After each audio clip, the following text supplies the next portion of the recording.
What's up, Tigers? This is Sara from MUTV's The Prowl.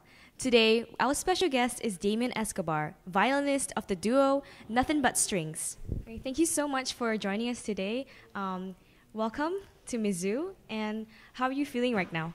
This is my first college performance as a solo artist, so it feels really good. Cool. And you were part of the music program back in New York as well. Yeah. Can you tell us a bit more about it? Like, who's your inspiration? Good question. Well, I started playing music when I was 8 years old, and I fell in love with the instrument. By the time I was 10 years old, I was in Juilliard School of Music. I was one of the youngest kids there. I didn't know what that meant. I didn't know what it meant to be in Juilliard at 10 years old, but I just knew I was in college at 10, and it was scary.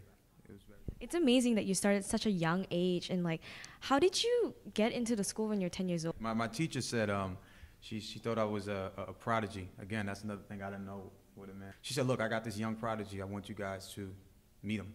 And they gave me a shot.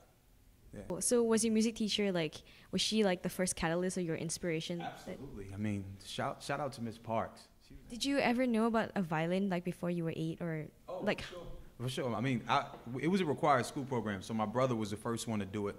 My brother Tori, and he has about 2 years. Wow. So you have a album coming out in February 14th. Am I right? Yeah. Oh, is it Sensual Melodies? Sensual Melodies. You know what? In my whole career, I made original music. So I wanted to do something different with it this time around.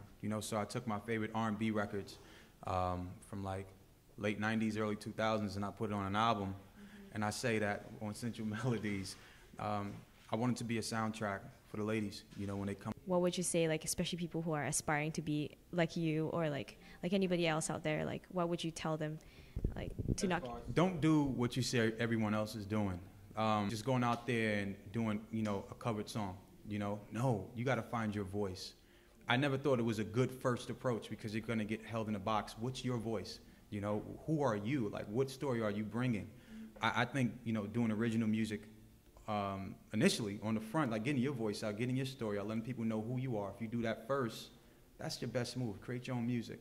And then once people know who you are, you can take a Rihanna record and make it yours. I would say look at what everybody's doing and do the opposite.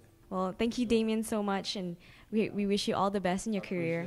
And we hope you enjoy performing at Mizzou. I hope so. Just be nice to me.